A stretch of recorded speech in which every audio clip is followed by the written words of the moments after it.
خواب ہم نے فلیٹ چھوڑ دیا اور شہر سے دور نسبتاً بڑے مکان میں منتقل ہو گئے۔ میرے اندر ایک بے چینی تھی کہ اب میں کس طرح اسے روز روز دیکھ سکوں گی۔ پھر میں خود ہی اس سوال کے جواب میں دل سے کہتی کہ تجھے صبر کرنا ہوگا۔ اب ہر وقت میرا جی یہ چاہتا کہ کوئی بھی نہ ہو اور وہاں میں میٹھی نیند سو جاؤں۔ میں اللہ سے کہتی، اے اللہ مجھے گہری نیند سلا دیں کہ مجھے کوئی نہ جگائے۔ نئے گھر میں گئے ہوئے تقریباً ایک ہفتہ گزر گیا۔ حبیب سے ملاقات اسکول پر بھی نہ ہو سکی۔ اب گھر دور ہونے کی وجہ سے مجھے اسکول بس پر آنا جانا پڑتا تھا۔ میں روز انتظار کرتی، ایک دو بسیں جان کر چھوڑ دیتی مگر وہ نہ آیا۔ ایک دن اسٹاپ پر کھڑی کھڑی یاد کر رہی تھی کہ ایک دم الہامی کیفیت طاری ہو گئی۔ میں نے کھلی آنکھوں سے دیکھا کہ وہ سائیکل تیز تیز دوڑاتا ہوا آ رہا ہے۔ ابھی وہ پچھلے اسٹاپ کے پاس تھا۔ یہاں آنے میں اسے کم از کم 10 منٹ لگنے تھے۔ بس میرے سامنے رکی۔ کنڈکٹر اسٹاپ کا نام لے کر چلاتا رہا۔ اس ٹائم تقریباً روزانہ وہی بس آتی تھی۔ بس ڈرائیور اپنے پیسنجر کو پہچانتے تھے کہ اسے کہاں جانا ہے، اس لیے وہ آواز دے کر بھی چڑھا لیا کرتے تھے۔ مجھے بھی ڈرائیور نے اندر آنے کا اشارہ کیا، میں نے اشارے سے نہ کر دی۔ اسی طرح آگے پیچھے 2-3 بسیں گزر گئیں۔ اس دوران میں دیکھتی رہی کہ وہ سائیکل دوڑاتا ہوا نہایت تیزی سے میرے پاس آ رہا ہے۔ میں اسے مایوس کرنا نہیں چاہتی تھی۔ تھوڑی دیر ہی میں وہ سائیکل پر ہانپتا کانپتا پہنچ ہی گیا۔ پسینے میں اس کی شرٹ بدن سے چپک گئی تھی۔ میرے قریب آ کر وہ سائیکل سے اتر گیا اور تیز چلتی سانسوں کے درمیان کہنے لگا، مجھے بہت دیر ہو گئی تھی، میں سمجھا تم چلی گئی ہوگی۔ میں نے مسکرا کر کہا، مجھے پتا تھا کہ آج آپ ضرور آئیں گے، اس لیے کھڑی تھی۔ وہ ایک دم چونک کر بولا، تمہیں کیسے پتا چلا؟ میں نے ہنس کر کہا، میرے دل نے کہا تھا۔ اب ہم دونوں اسی راستے کی جانب چل دیے۔ ان راستوں پر قدم رکھتے ہی محسوس ہونے لگا جیسے یہ راستے ہمارے لیے نئے نہیں ہیں۔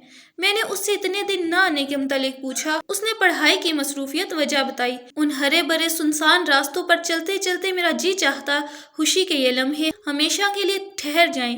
میں ان لمحوں میں بھی اللہ کو کبھی نہیں بھولی۔ میں اللہ کو اندر ہی اندر پکارتی رہی۔ میری روح، میرا دل اسے اپنا جانتا تھا اور اب تن بھی اسے اپنا کہنے لگا۔ اب وہ بھی اس کی راہ دیکھتا۔ جب ہم ملتے تو یوں لگتا کہ جیسے فطرت نے ہمیں اپنے حصار میں لے لیا ہے۔ میری روح، میرا دل شاد تھا، مگر ہر 15-20 دن کے بعد اچانک ہی ریحانہ کی ہڑک من میں اٹھنے لگتی تھی۔ شروع میں تو اپنے آپ کو یہ کہہ کر سمجھاتی رہی کہ بچپن کی محبت اور ساتھ تھا، ابھی میں اس کی جدائی کی عادی نہیں ہوئی، مگر اتنے مہینے گزرنے کے بعد بھی وہی روز اول والا معاملہ تھا۔ اس دن بھی میں سارا دن خوشی خوشی اپنے کاموں میں مشغول رہی۔ حبیب کا تصور دل کے خوش رکھنے کو کافی تھا۔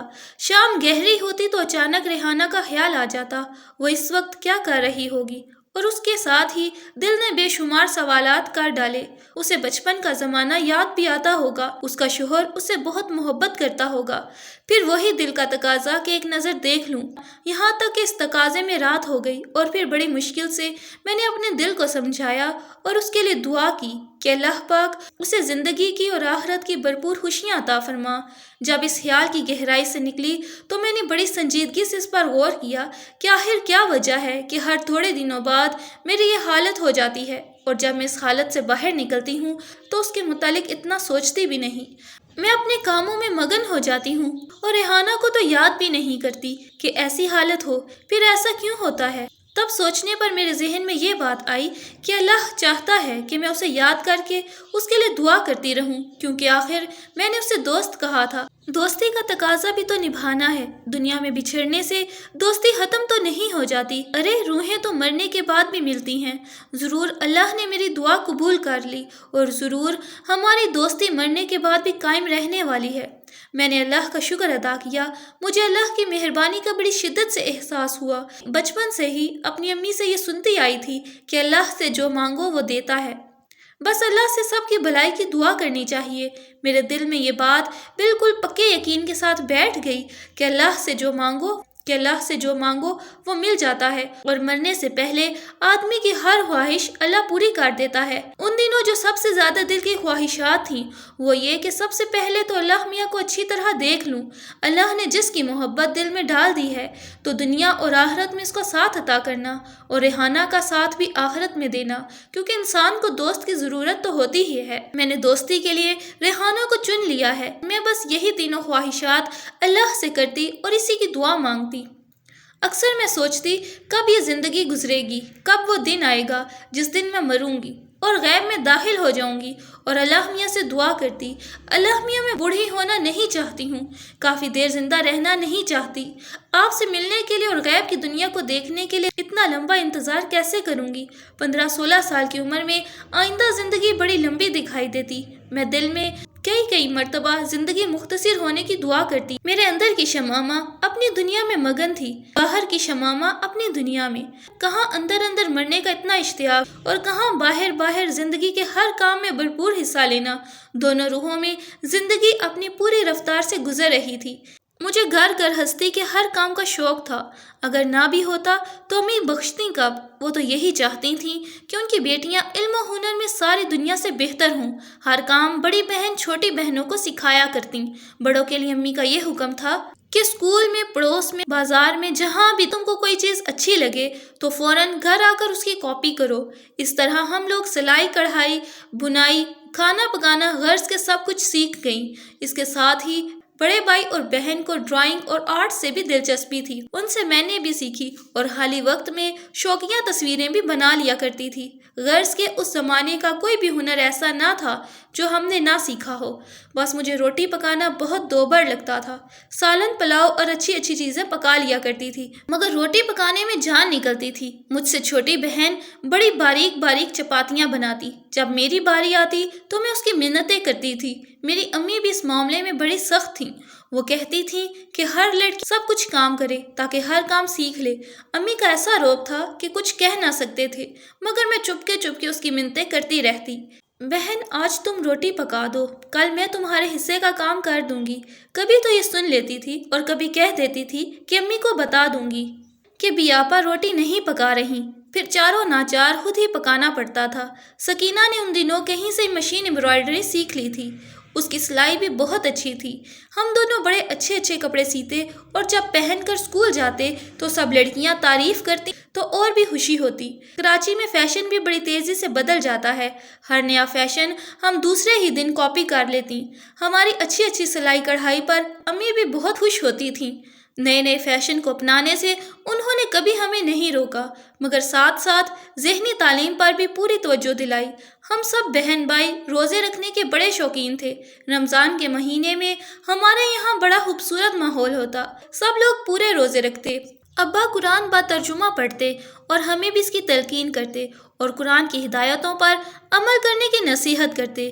ایک دفعہ ابا قرآن پڑھ رہے تھے، اس میں شیطان کا تذکرہ تھا۔ ابا نے مجھے پاس بلایا، کہنے لگے، شمامہ شیطان کو دیکھا ہے؟ میں ابا کے سوال پر سوچ میں پڑ گئی۔ کہنے لگے، لوگ جو کہتے ہیں کہ شیطان سے بچ کر رہو، شیطان پر لاحول بھیجو، تو کیا لوگوں کو شیطان دکھائی دیتا ہے؟ میں نے کہا، ابا دکھائی تو نہیں دیتا۔ ابا کہنے لگے، پھر لوگ کس سے بچنے کا اہتمام کرتے ہیں؟ میں نے کہا، ابا پھر برائی کیا ہے؟ بدی کو جو ہم شیطان سے منسوب کرتے ہیں تو بدی کیا ہے؟ لو سنو۔ کہنے لگے، بیٹی شیطان انسان کے اندر ہی ہے۔ شیطان وہ مرکز ہے جہاں سے بدی کے خیالات ہمارے اندر آتے ہیں۔ میں نے کہا، مگر ابا اگر شیطان نہ ہوتا تو کتنا اچھا ہوتا، پھر کوئی بھی غلط کام نہ کرتا۔ کہنے لگے، اللہ کے ہر کام میں حکمت ہے، اگر برائی نہ ہوتی تو تمہیں اچھائی کا کیسے پتا چلتا؟ بیٹی، مچھلی ساری عمر سمندر میں رہتی ہے، سمندر سے ہی اسے رزق فراہم ہوتا ہے۔ مچھلی کے لیے سمندر کی زندگی ایک ایسا روٹین ہے جو ایک آٹومیٹک مشین کی طرح جاری و ساری ہے۔ اس کا ذہن اس کے متعلق سوچتا بھی نہیں کہ سمندر کے اس پر کیا احسانات ہیں۔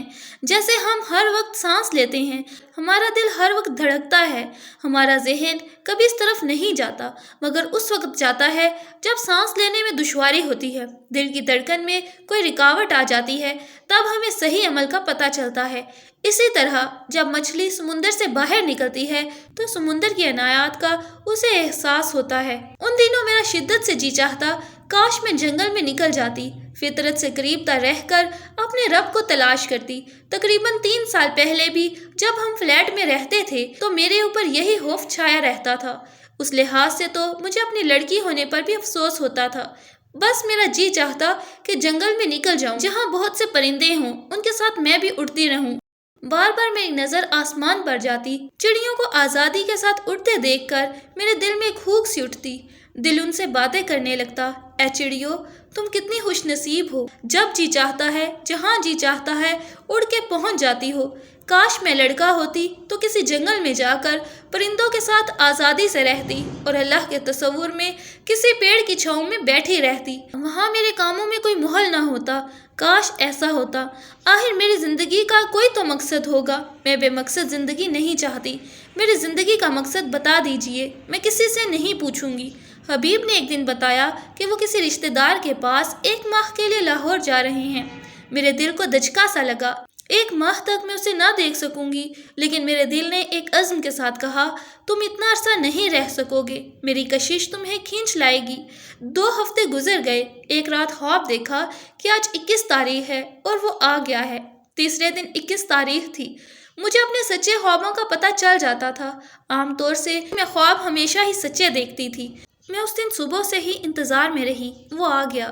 کھڑکی سے اسے آتے دیکھ کر مجھے خوشی تو بے حد ہوئی، مگر ذرا بھی تعجب نہ ہوا۔ یوں لگا جیسے اسے اسی دن آنا تھا۔ ہم گھر سے باہر ملے۔ اس نے کہا، میرا دل نہیں لگ رہا تھا، اس لیے 2 ہفتے پہلے ہی چلا آیا۔ میں نے کہا، ہاں، میں صبح سے ہی تمہارے انتظار میں تھی۔ وہ حیران ہوا، تمہیں کیسے پتا چلا؟ میں نے کہا، میں نے خواب دیکھ لیا تھا۔ میں اسے اس کے متعلق جو بھی الہام میں یا خواب میں دیکھتی ضرور بتا دیتی تھی۔ میں سوچتی، جیون ساتھی کے درمیان کوئی راز نہیں رہنا چاہیے، اس طرح ہمیں ایک دوسرے کو پہچاننے میں بھی مدد ملے گی۔ ان دنوں خوش رہنا ہماری زندگی کا مقصد تھا۔ میرا 10ویں کا امتحان ہو گیا۔ اب میں 11ویں کلاس میں یعنی میٹرک میں آ گئی تھی۔ حبیب تو ہر مرتبہ فرسٹ ڈویژن میں پاس ہوتا تھا۔ اس نے مجھ پر بھی سختی لگائی ہوئی تھی کہ تمہیں بھی میٹرک میں فرسٹ ڈویژن لینی ہے۔ میں ہنستی کہ مجھ سے یا تو اپنے عشق کا امتحان پاس کرا لو یا پھر میٹرک کا پاس کرا لو، مگر خیر، پڑھائی کا تو مجھے بھی بے حد شوق تھا۔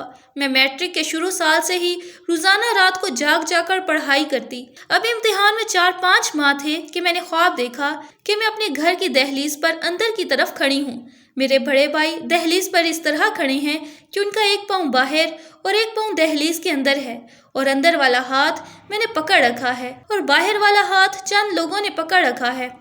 جو لوگ باہر ہیں وہ سارے کے سارے میرے وہ رشتے دار ہیں جن کا انتقال ہو چکا ہے اور جنہیں میں نے اپنی زندگی میں دیکھا بھی نہیں۔ ہمارے درمیان رسا کشی ہو رہی ہے۔ بھائی کا ایک ہاتھ پکڑ کر میں انہیں اندر کھینچ رہی ہوں اور کہتے ہیں کہ ہمیں اسے لے کر جانا ہے۔ میں دانت پیس کر کہتی ہوں کہ میں نہیں جانے دوں گی۔ وہ کہتے، شمامہ، ہمیں پتا ہے تو بہت طاقتور ہے، مگر ہمیں اس کو لے کر ہی جانا ہے۔ بہت دیر تک رسا کشی کے بعد بالآخر میرا ہاتھ چھوٹ جاتا ہے اور بھائی کو وہ لوگ لے جاتے ہیں۔ یہ خواب دیکھ کر میں بے حد پریشان ہو گئی۔ میں جان گئی تھی کہ یہ سچا خواب ہے۔ سچا خواب دیکھ کر جب آنکھ کھلتی تو ہمیشہ مجھ پر ایک عجیب سی کیفیت طاری ہو جاتی تھی۔ میری آنکھوں سے آنسو بہہ رہے ہوتے اور دل میں ذرا برابر بھی شک نہ آتا، بلکہ دل اندر سے یہی کہتا، ایسا ہی ہونا ہے۔ مجھے اپنے بہن بھائیوں سے انتہائی محبت تھی۔ میرا بس چلتا تو میں اپنی زندگی بھی انہیں دے دیتی۔ مجھے معلوم تھا کہ کاتب تقدیر کا قلم چل چکا ہے اور اب کسی کی سنوائی نہیں ہو سکتی۔ اب میں کیا کروں؟ کس سے اپنا راز کہوں؟ کیسے دل کا بوجھ گھٹاؤں؟ مجھے اپنی روح بے بسی کے حال میں حسرت و یاس کی تصویر نظر آئی۔ میں نے فجر کی نماز ادا کی اور اپنے رب کے سامنے جھک گئی۔ اے میرے رب، تیرے فیصلے اٹل ہیں، ہمیں اپنے فیصلوں کو قبول کرنے کی ہمت اور توفیق عطا فرما۔ اس دن حبیب سے میری ملاقات ہوئی۔ میں نے اسے بتایا کہ میں نے ایسا خواب دیکھا ہے اور میں بہت پریشان ہوں۔ اسے پتا تھا کہ میرے خواب اکثر سچے ہوتے ہیں۔ وہ مجھے تسلی دینے لگا، موت اور زیست تو اللہ ہی کے ہاتھ ہے، ہم سب اسی کے ہیں، وہ جب چاہے اپنے پاس بلا لے، مگر ضروری نہیں کہ یہ سچ ہو۔ وہ اپنے ماں باپ کی جوان اولاد ہے اور اس کے ننھے ننھے بچے ہیں۔ اللہ اپنا فضل کرے گا، تم خواہ پریشان نہ ہو۔ حبیب کے الفاظ سے مجھے بڑا اطمینان ملا۔ میں نے سوچا، رنج و غم کے لمحات میں ہمدردی و غم گساری کتنی بڑی نعمت ہے۔ ابھی میرے میٹرک کے امتحان میں تقریباً 2 ماہ تھے۔ کہ ایک رات جب میں سوئی تو تھوڑی دیر بعد ہی آنکھ کھل گئی۔ مجھ پر ایک الہامی سی کیفیت تھی۔ بند آنکھوں سے مجھے سب کچھ صاف دکھائی دے رہا تھا۔ میری نانی، پرنانی، جنہیں میں نے زندگی میں دیکھا بھی نہیں تھا، وہ نظر آئیں۔ ان کی روحیں بالکل جوان تھیں، مگر میں انہیں فوراً پہچان گئی۔ دونوں نے ریشم کا بہت خوبصورت ڈریس پہن رکھا تھا۔ خوشیاں ان کے روئیں روئیں سے ٹپک رہی تھیں۔ وہ سارے گھر میں خوشی خوشی گھوم پھر رہی تھیں۔ وہ جہاں جہاں جاتی میری آنکھیں انہیں دیکھتی، ان کی باتیں سنتی۔ ابا کو، اماں کو، ہر ایک کو دیکھ دیکھ کر وہ اس قدر خوشی سے ہنستی، یہ فلاں ہے، یہ فلاں ہے۔ سب کے پاس جا جا کر خوشی خوشی اسے دیکھتی۔ سارا گھر سو رہا تھا۔ میں زمین پر امی کے ساتھ لیٹی تھی۔ مجھے سخت ڈر لگا، مگر میں جانتی تھی کہ مجھ پر الہامی کیفیت طاری ہے۔ وہ خوشی خوشی میرے پاس آئیں، میرا منہ چوما۔ ان کے پیار میں بڑی گرم جوشی تھی۔ وہ بار بار مجھے پیار کرتی، ہنستی اور سارے گھر میں گھومتی۔ ساری رات یہی ہوتا رہا۔ دن نکلا تو وہ غائب ہو گئیں۔ ابھی میری پلک جھپکی ہی تھی کہ اسکول کے لیے اٹھنا پڑا۔ پھر تو ہر روز یہی ہونے لگا۔ وہ آتی، مجھے پیار کرتی، میرے بال پکڑتی۔ میں ان سے کہتی کہ چلی جاؤ، مجھے سونے دو۔ ساری رات میری یوں ہی گزر جاتی۔ مجھے فکر سے رہنے لگی تھی کہ وہ کیوں آتی ہیں اور کیا ہونے والا ہے۔ چند دن بعد میں نے امی سے کہا کہ امی، ہر روز نانی اور پرنانی آتی ہیں اور اس طرح سب کو دیکھ کر خوش ہوتی ہیں اور مجھے سونے نہیں دیتی۔ امی کہنے لگی کہ ان سے کہنا کیوں آتی ہیں، یہاں کیا کام ہے۔ میں نے رات کو ان سے اسی طرح کہا کہ آپ کیوں یہاں آتی ہیں، کیا کام ہے، اب آپ نے سب کو دیکھ لیا، اب واپس چلی جائیں۔ وہ دونوں یہ سن کر خوب ہنسی اور ایک دوسرے سے کہنے لگیں، لو بھائی، یہ ہمیں کہتی ہے کہ واپس چلے جائیں، یہاں کیا کام ہے۔ پھر ہنسنے لگیں۔ بس ان کی خوشی کا ٹھکانہ نہ تھا۔ میرا یہ حال تھا کہ ان کی وجہ سے ساری رات جاگتی تھی۔ میٹرک کے امتحان ہونے والے تھے۔ عجیب مشکل میں جان تھی۔ 15-20 دن ہو گئے تو پھر میں نے امی سے کہا، امی میری ساری رات جاگتے گزر جاتی ہے، یہ روز روز آتی ہیں، کیا کروں؟ دن بھر میرا اسکول کے کاموں میں گزر جاتا ہے، میٹرک کی پڑھائی ہے، مجھے فکر ہو رہی ہے۔ گھر والے مجھے ایک حکیم کے پاس لے گئے۔ اس نے کچھ شربت وغیرہ دیے اور کہا کہ نیند نہ آنے کی شکایت شہنشاہ عالمگیر کو بھی تھی، اس کو بھی اسی شربت کے پینے سے آرام آیا تھا۔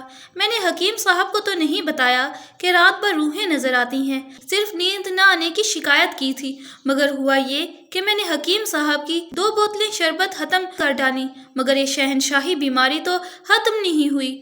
بیماری ہوتی تو ختم ہوتی، مجھے پتا تھا کہ یہ کیا کیفیت ہے، مگر ایک تو بڑے بھائی جان کی موت کا خواب ذہن میں تھا، دوسرے مجھے اپنے میٹرک کے امتحانوں کی شدید فکر تھی۔ میں سوچتی تھی کہ اگر میں اسی طرح جاگتی رہی تو بیمار نہ پڑ جاؤں۔ دن میں جان کر سوتی نہ تھی۔ امتحان کا بوجھ ہر وقت ذہن پر سوار رہتا تو اپنا زیادہ وقت پڑھنے میں گزار دیتی۔ پھر یہ بھی خیال آیا کہ رات کو یہ مجھے پڑھنے نہ دیں گی، اس لیے دن میں ہی اسٹڈی کر لوں۔ پورے 1.25 مہینے تک یہی عالم رہا۔ اس کے بعد وہ غائب ہو گئیں۔ روحوں کے جانے کے دوسرے دن سے ہی میں آرام سے سونے لگی تھی۔ ایک رات اچانک میری آنکھ کھل گئی۔ اس رات یوں لگا جیسے بھائی جان کی طبیعت سخت خراب ہے۔ دل گھبرانے لگا، میں رونے لگی۔ امی ابا سے پوچھا، ابا بھولے بیٹے، ابھی کل ہی تو وہ آیا تھا، تم نے خواب دیکھا ہوگا۔ میں ہچکیاں لے کر کہہ رہی تھی، بھائی جان تکلیف میں ہیں۔ امی میری روحانی صلاحیتوں سے باخبر تھیں، وہ جانتی تھیں کہ اس نے کچھ نہ کچھ ضرور دیکھا ہے۔ وہ ابا کے پیچھے پڑ گئیں کہ جا کر اس کے گھر دیکھ کر تو آؤ۔ ابا کہنے لگے، ہر روز دفتر جانے سے پہلے وہ تم کو سلام کر کے جاتا ہے۔ بھائی جان کی عادت تھی کہ وہ دفتر جانے سے پہلے جلدی جلدی ہمارے گھر آتے، امی کو سلام کرتے اور کہتے، اچھا اماں میں آتا ہوں، اور چلے جاتے۔ ابا کہنے لگے، کل بھی وہ تم کو سلام کر کے گیا تھا، صبح پھر آ جائے گا، تم لوگ تو ہاں وہم کر رہی ہو۔ شمامہ نے یوں ہی کوئی ڈراؤنا خواب دیکھ لیا ہے، آدھی رات کو اتنی دور میں کیسے جاؤں، راستے میں کتے بھی بہت ہوتے ہیں، ذرا دن نکلنے دو تو جاؤں گا، ابھی تو رات کا 3 پہر ہے۔ امی بہت بگڑی، بس اپنا ہی خیال ہے، پتہ نہیں میرے بچے کا کیا حال ہے، ذرا جا کر دیکھ لیتے تو کیا حرج تھا، گھر میں کوئی اور مرد ہے بھی نہیں، کس کو بھیجوں؟ مجھ پر عجیب کیفیت طاری تھی، بس یوں لگ رہا تھا جیسے بھائی بہت تکلیف میں ہیں اور ان کی تکلیف روحانی طور پر میں محسوس کر رہی تھی، بس روئے جا رہی تھی۔ بہت دیر بعد میری طبیعت سنبھلی، اٹھ کر نماز پڑھی، دعا کی۔ فجر کے بعد ابا ان کے گھر گئے، پتہ چلا رات کو 3 پہر اچانک بھائی جان کی طبیعت سخت خراب ہو گئی تھی، پیٹ پھول گیا، سینے میں سخت درد اور کھانسی اٹھ رہی تھی، بہت تکلیف تھی، درد کی گولیوں سے بھی کچھ فرق نہ پڑا، صبح ڈاکٹر کے پاس جائیں گے، اب ذرا افاقہ ہے۔